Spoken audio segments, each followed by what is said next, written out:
개봉한 지 20년도 넘은 캐스트 어웨이라는 영화가 있습니다. 저는 한 번 본 영화는 그 내용을 잘 기억을 하지를 못하는데 이 영화는 지금도 기억하고 있습니다.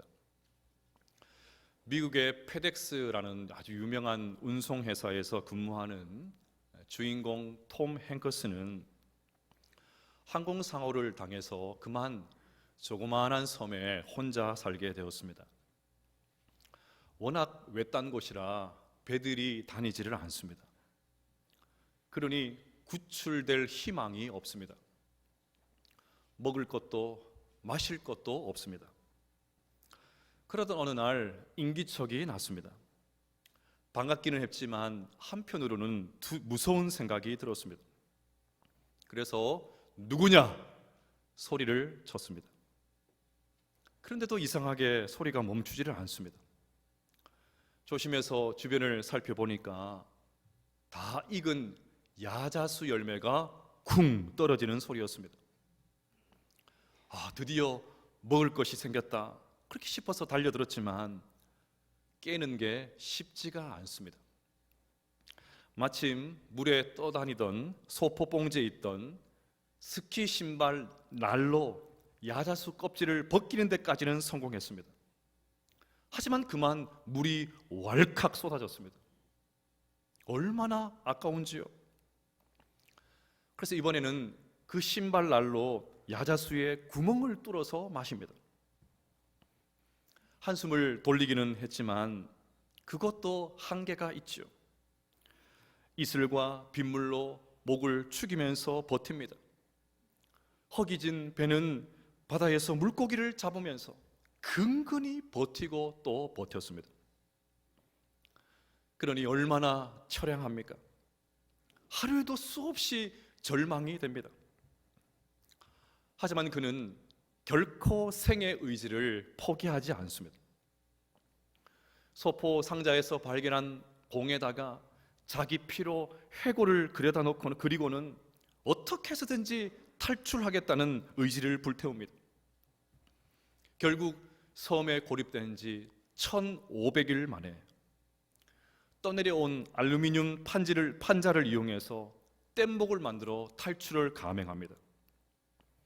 결국 그 험악한 바다와 싸우면서 죽음의 직전에서 구조되어서 영웅이 된다는 이야기입니다. 여러분, 주인공 톰 행커스가 극적으로 구조될 수 있었던 이유가 무엇입니까? 목마름 때문이죠. 어떻게 해서든 살아야 한다는 그 강한 열망, 그것이 그로 하여금 끝까지 버티게 했고 마침내 살아 돌아올 수 있게 했던 것입니다. 여러분, 우리의 인생도 이와 비슷하지 않습니까? 인생이 대단한 것 같지만 결국은 먹을 것을 위해서 몸부림치는 게 인생입니다. 먹을 것을 위해 땅을 팝니다. 씨를 뿌립니다. 열심히 가꾸고 추수합니다. 장사를 합니다. 밤낮 자지 않고 일을 합니다. 생산을 늘리기 위한 다양한 노력을 합니다. 제품 개발에 열을 올립니다. 잠이 덜 깬 그런 상태로 출근 버스에 몸을 싣습니다. 채 마르지도 않은 머리카락을 휘날리면서 또 뜁니다. 새벽 시장을 다니면서 재료를 구합니다. 사람들을 만나고 또 그들을 설득합니다. 지난 한 주도 우리 모두는 이렇게 바쁜 모습으로 살았지 않습니까? 예수님 당시 사람들은 지금보다 먹을 것을 향한 열망이 더했습니다. 먹을 것이 턱없이 부족했습니다. 직업도 다양하지 못했습니다. 양식을 보관하거나 저장하는 방법도 잘 알지 못했습니다. 체불 임금도 지금보다 훨씬 더 심각했습니다. 거리에 나가면 가난하고 굶주린 사람들을 어디서나 볼 수 있었습니다. 그러니 어떻게 해서든지 악착같이 살아야 되지 않겠습니까? 그래서 오늘 주님께서 하신 말씀, 줄이고 목마른 자가 어떤 상태의 사람이고 그것이 무엇을 의미하는지 정확하게 알고 있었습니다. 지금까지 살펴본 가난, 애통, 온유는 세상에서 인기는 없습니다. 누가 가난하고 눈물을 흘리고 할 말도 제대로 하지 못하는 사람, 그런 사람을 복 있는 사람이라고 하겠습니까? 그래서 앞에 세 가지는 전부 다 역설입니다. 저는 오늘 살펴볼 줄이고 목마른 자가 복이 있다, 이 말씀도 처음에는 역설인 줄로 알았습니다. 왜요? 세상에서 줄이고 목마른 상태를 복이 있다고 말하지 않기 때문입니다. 그런데 설교를 준비하면서 오늘 이 주님의 말씀이 다르게 다가왔습니다. 여러분, 타는 목마름을 가지고 생의 의지를 불태우는 사람을 누가 당할 수가 있습니까? 강한 열정을 갖고 뭐든지 열심히 하는 사람, 그런 사람이 결국 뭔가를 해내지 않습니까? 그냥 가만히 있는데 저절로 되는 게 어디에 있습니까? 열정적으로 부딪히고 뭐라도 하려고 하는 사람, 그런 사람이 결국은 성공하게 되는 거죠. 이런 측면에서 저는 설교도 그냥 설렁설렁 할 수가 없습니다. 설교자마다 가지고 있는 스타일을 존중하지만 저는 조용조용 점잖하게 못합니다. 아니, 안 합니다. 요즘은 부드럽게 해야 교회가 부흥된다 하더라고요. 사랑하는 여러분, 부드럽게 해야 교회가 부흥된다고 합니다. 웅병식 설교 좋아하지 않는다고 합니다. 그래도 저는 그렇게 못합니다. 저도 부드럽게 해보려고 했는데 저와는 맞지 않아요. 다 졸고 앉아 있습니다. 그래서 저는 이 시간 주일 설교 때 막 진액을 다 쏟아 놓으려고 합니다. 설교를 마치고 오후에 앉아 있으면 여기가 얼마나 아픈지 몰라요. 막 여기에 막 담이 걸리고 얼마나 아픈지 몰라요. 저희의 설교를 지켜보는 우리, 지금도 지켜보고 계실 땐 저희 친지분들께서 야야 살살 해라, 길게 보고 해야지, 평생 목회할 건데 좀 살살 하라고. 그 마음 제가 충분히 알죠. 그러나 저는 그렇게 하지 못해요. 가만히 있어서 녹슬어서 없어지기보다는 달아서 너무 많이 사용해서 없어지고 싶은 것이 제 솔직한 심정입니다. 더욱이 오늘 예수님께서 사용하신 단어의 의미를 알면 이런 생각은 더 강해집니다. 여기 줄이고는 약간의 시장기를 느끼는 정도가 아닙니다. 우리가 흔히 말하는 배고프다, 그 말이 아닙니다. 북한의 탈북민들을 떠올리면 딱 맞습니다. 배가 너무 고파서 이대로 죽을 수는 없으니까 생명 걸고 두만강을 건너는 탈북민의 배고픔, 이것이 주님께서 말하는 배고픔이에요. 목마름도 마찬가지입니다. 운동 후에 땀을 많이 흘려서 느끼는 갈증이 아닙니다. 수분 배출이 많아서 느끼는 그런 갈증 정도가 아닙니다. 그야말로 타는 목마름이에요. 목이 막 찢어질 것 같은 고통입니다. 물 한 방울만 있어도 살 수 있다는 것을 알기 때문에 그 한 방울을 찾기 위한 목마름입니다. 목마른 것이 해결될 때까지 계속해서 집요하게 찾아다니는 것, 이것이 주님께서 사용하신 목마른 그 단어의 뜻입니다. 이런 배고픔과 목마름이라면 우리에게도 있어야 하지 않겠습니까? 2002년 한일 월드컵 때 대한민국 감독이었던 히딩크가 아주 유명한 말을 했죠. 나는 여전히 목마르다. 나는 여전히 배고프다. 승리의 갈증을 이런 식으로 표현한 것입니다. 그런 감독의 목마름과 허기가 있었기 때문에 결국 대한민국이 월드컵 4강이라는 엄청난 일을 해낸 것 아니겠습니까? 사실 기업을 경영하는 분들을 보면 매출을 위해서 얼마나 허기지고 목말라 있는지 모릅니다. 여러분, 소주 한 병을 소주잔에 따르면 몇 잔이 나오는지 아십니까? 와, 분명히 아는 분이 계실 텐데 끝까지 모른 척 하시네. 안 넘어오시네.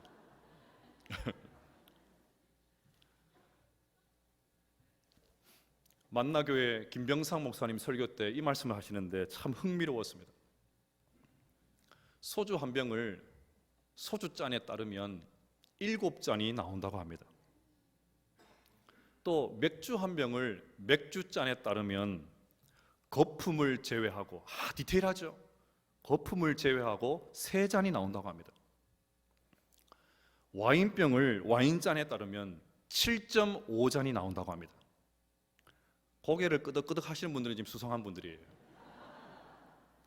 굳이 집에 가서 맞나 안 맞나 실험하실 필요가 없습니다.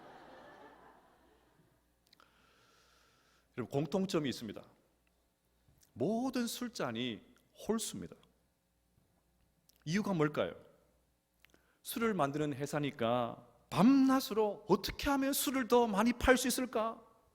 그거 고민하지 않겠습니까? 이게 힌트입니다. 그럼 2명이 소주를 마신다고 한번 생각해 보십시오. 한 병에 7잔 나오니까 3잔씩 돌려 마시고 한 잔이 남습니다. 그러면 한 잔 가지고 나누어 마시든지 아니면 여기까지 먹고 헤어지자, 그러면 얼마나 좋습니까? 그런데 굳이하여 한 병 더 시킵니다. 그러니 대단히 의도적으로 전략적으로 그렇게 만든 거예요. 이런 머리가 어떻게 가능합니까? 열망 때문이죠. 매출과 사업에 대한 그 허기와 목마름 때문에 그렇게 하는 것입니다. 술 파는 회사도 이렇게 열망한다면 우리는 선한 일에 얼마나 더 열망을 해야 되겠습니까? 그러니 사랑하는 여러분, 오늘 예배를 통해서 우리 안에 소원과 열망과 열정이 회복될 수 있기를 주의 이름으로 축복합니다. 무슨 일을 하든지 열정적으로 하시기를 바랍니다. 그냥 살고 대충 살고 될 대로 그렇게 절대로 살지 마시기를 바랍니다. 먹을 것을 찾아 생명곡을 걸고 강을 건너는 그 탈북민들처럼 마실 물을 찾아서 그것이 해결될 때까지 집요하게 또 찾는 그런 사람의 심정들을 가지고 그렇게 임하시기를 바랍니다. 그래서 우리 모두가 녹슬어 사라지는 인생이 아니라 달아서 너무 많이 사용해서 사라지는 그런 인생 될 수 있기를 주의 이름으로 축복합니다. 근데 여러분, 오늘 주님의 말씀을 다시 한번 읽어보겠습니다. 시작. 의에 줄이고 목마른 자는, 주님이 오늘 말씀하시는 허기와 목마름은 의에 대한 허기와 목마름입니다.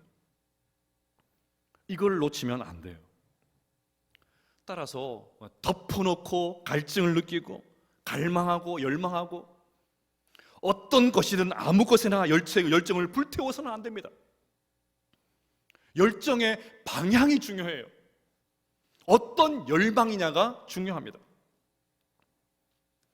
여러분, 솔직히 우리가 무엇에 목말라 있습니까? 무엇에 허기를 느끼십니까? 지난 한 주간 매 시간마다 여러분 무엇을 생각하셨습니까? 여러분 마음을 온통 사로잡고 있는 것이 도대체 무엇입니까? 재물, 돈에 대한 갈망, 지식에 대한 갈망, 인기에 대한 갈망, 권력에 대한 갈망, 자식에 대한 갈망, 쾌락에 대한 갈망, 심지어 죄악과 욕망에 대한 갈망들도 있지 않습니까? 이런 것들에 향해서 곱비 풀린 말처럼 그냥 열망하고 헐떡거리면서 그렇게 쫓아다니지 않으셨습니까? 오래전 영성학자인 리차드 포스터가 돈, 섹스, 권력이라는 아주 유명한 책을 지었습니다. 결국 인간이 열망하는 것이 돈, 섹스, 권력, 이 세 가지 범주를 벗어나지 못한다는 것입니다. 수십 년 전에 나온 책인데 그때도 맞았고 지금도 맞고 앞으로도 틀림없이 맞는 말이지 않습니까? 정말 탁월한 책입니다. 성착취물 박사방을 운영하다가 잡힌 조주빈을 아시죠? 결국 작년에 42년형 확정 판정을 받았습니다. 그가 기자를 만나서 소회를 밝히는데 이렇게 말을 했습니다.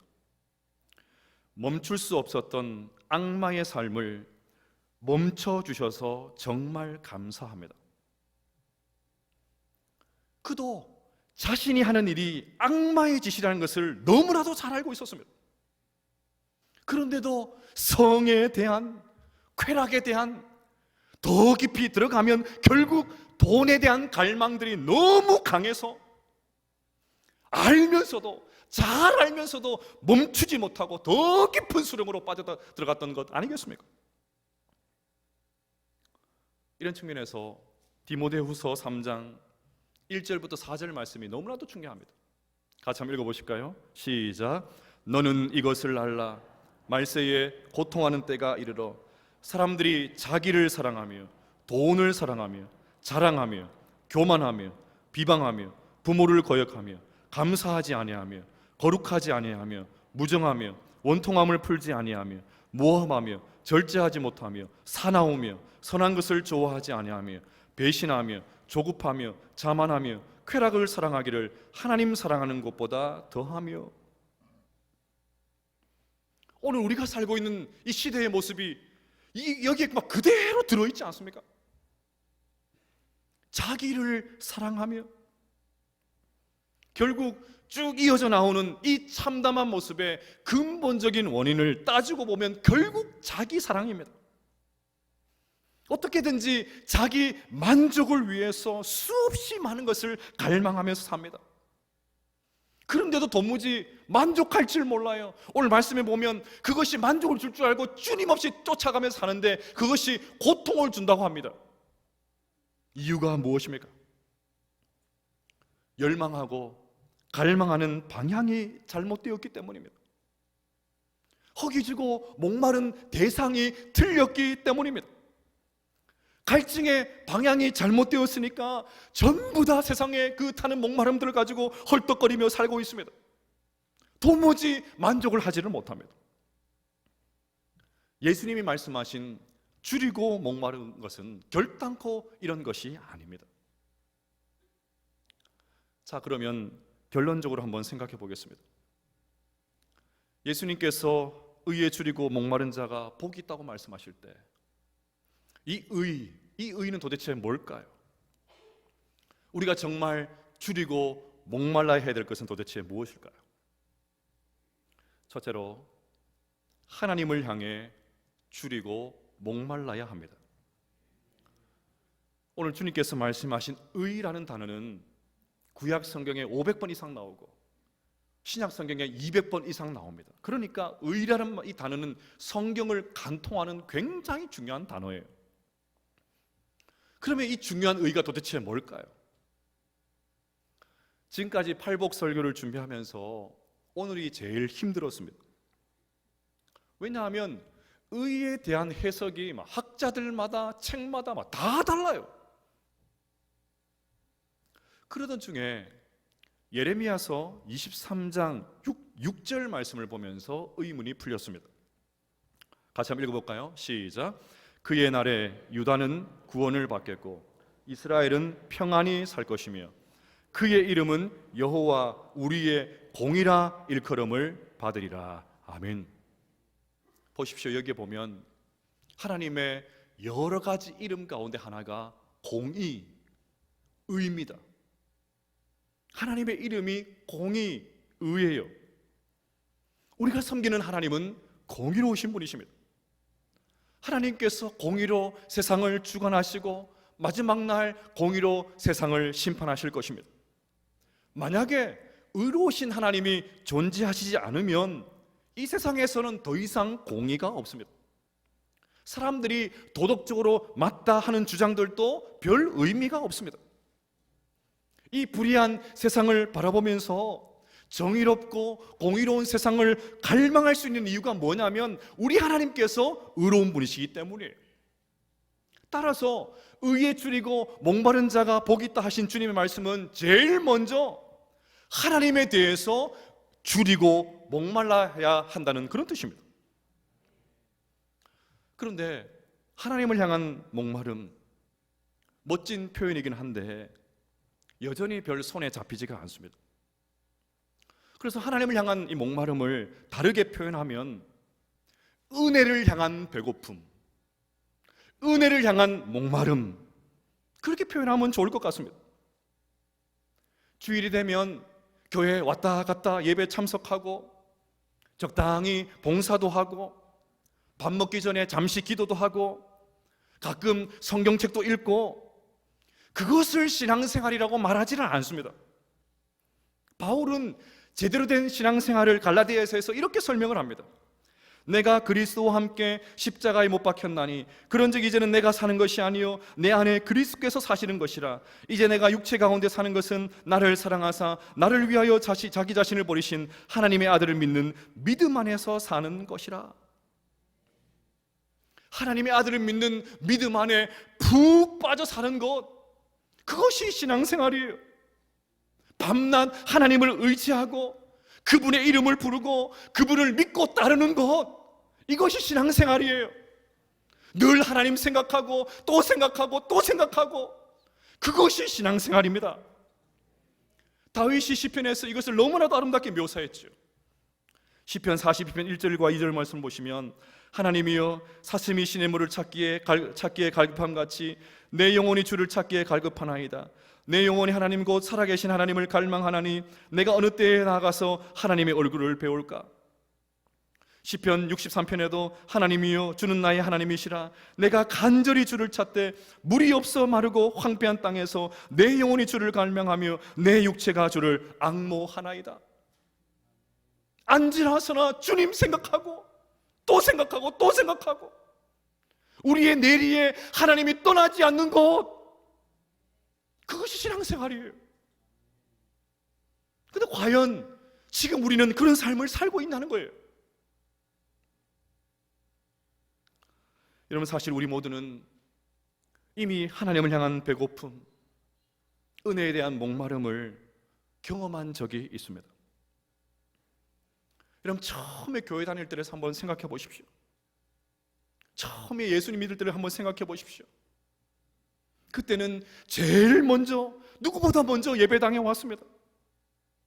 사람들 신경 쓸 겨를이 없습니다. 사람들의 눈 의식하지 않습니다. 그냥 손을 들고 찬양하고 목이 터져라 그렇게 기도했습니다. 종일 교회에서 봉사해도 어느 한 사람 불평하지 않았어요. 내 하나님의 성전 문지기로 있는 것이 좋사오니 정말 그 말씀 그대로였습니다. 그때는 굳이 제가 팔복 설교하지 않아도 전부 다 가난한 심령이었어요. 하나님의 은혜만 생각하면 그냥 눈물이 터져 나왔습니다. 그때는 예배 때마다 얼마나 눈물이 많았는지 몰라요. 여기서 훌쩍훌쩍 저기서 훌쩍훌쩍, 곳곳에, 교회당 곳곳에 휴지를 갖다 놓고 그 마른 마룻바닥을 눈물로 적셔나가면서 흐느적 또 울고 또 울고.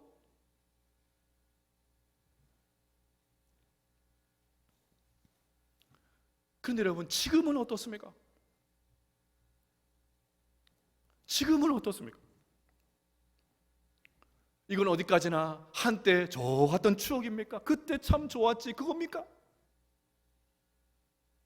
그래서 하나님마저도, 그분의 은혜마저도 이제는 너무 식상하고 당연하고 아무런 감동이 되지 않는 그런 상태이지 않습니까?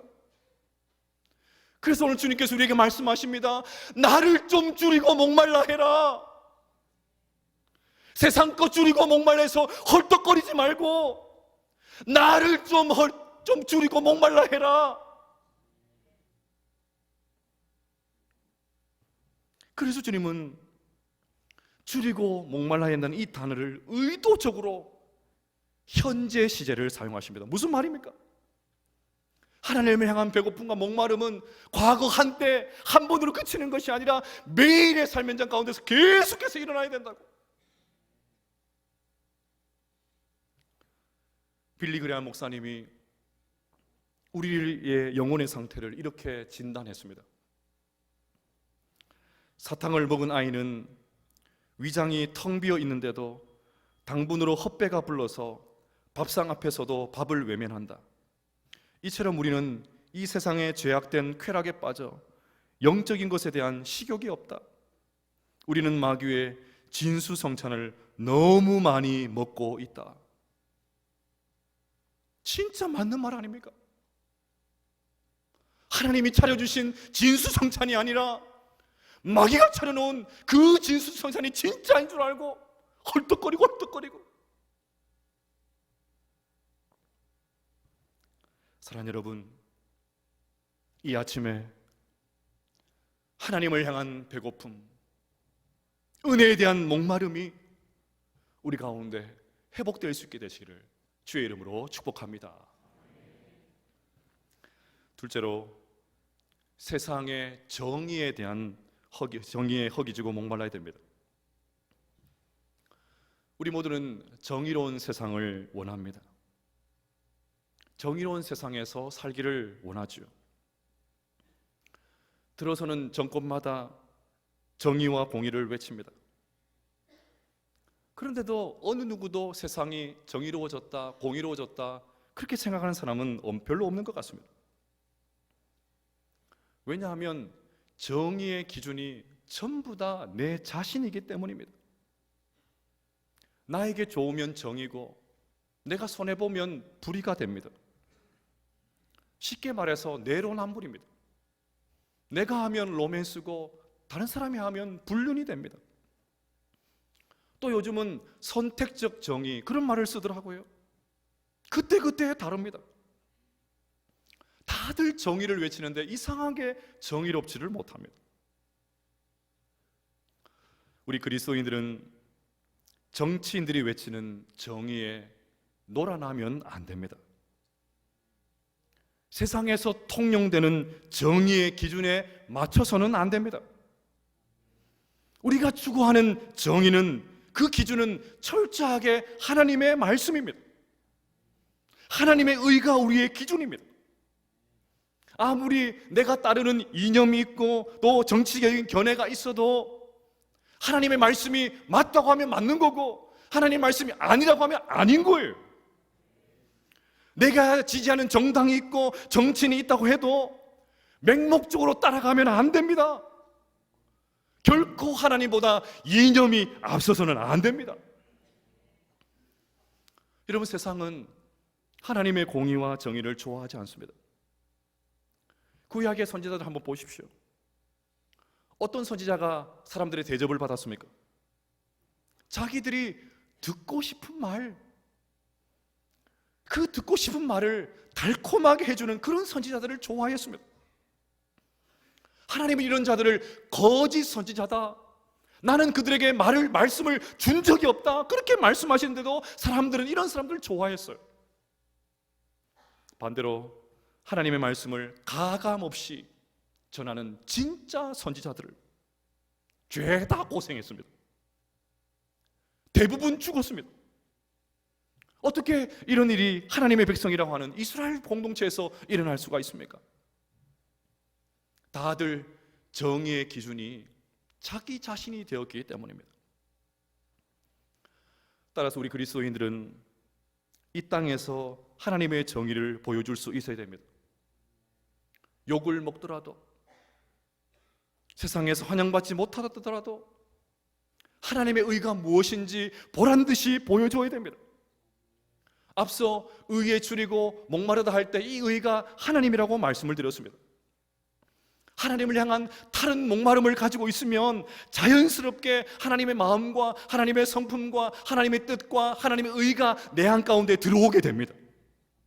나는 예수님으로 충만하고 은혜가 가득한데 일상의 삶 현장 가운데서 내 마음대로 산다, 그것은 맞지가 않아요. 내 안에 하나님의 말씀이 가득한데, 하나님의 의가 가득한데 일상의 삶의 가운데서는 전혀 세상의 방식대로 살아간다. 이것은 말이 되지 않습니다. 늘 하나님을 갈망하면서 하나님을 닮아가고 있다고 하는데 주변의 사람들이 내 모습을 통해서 하나님을 발견하지 못한다는 것, 이것이 정말 비극이지 않습니까? 그런데 이 코미디 같은 일들이, 앞뒤가 맞지 않는 이 비극적인 일이 너무나도 많이 일어나고 있다는 것이 현실입니다. 교회 밖의 사람들은 뭐 말할 것도 없고, 같이 교회를 다니고 있는 사람들조차 세상 사람들보다 교회 다니는 사람들이 못하다 그럽니다. 교회 다니는 사람들의 입에서조차 예수쟁이들 뭐 그럽니다. 제가 신방 가서 직접 들었어요. 교회 다닌다고 해서 편의도 봐주고 상황도 봐주고 해서 그렇게 했는데 교회 다니는 사람이 월세를 안 낸다고 막 저한테 항변하는 거예요. 왜 저한테 그러세요?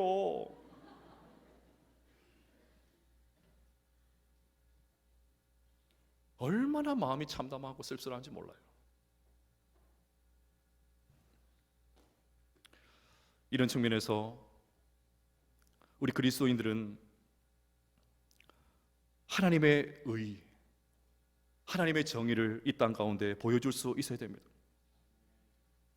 결단코 우리의 신앙의 활동이 교회 안에서만 머물러 있으면 안 됩니다. 교회 안에서는 그럴듯하게 보이고 뭐 대단한 것처럼 보이고 뭐 신앙이 엄청나게 좋은 것처럼 보이고, 교회의 문턱을 넘어가야 돼요. 넘어가서 거기서 하나님이 어떤 분이시다, 하나님의 의가 무엇이다 보란 듯이 보여줘야 됩니다. 우리가 늘 기도하는 제목들처럼 정의를 물같이, 공의를 마르지 않는 강같이 흐르게 한다는 말씀이 도대체 무슨 말씀인지 보여주는 인생, 그런 인생을 살아야 되는 것입니다.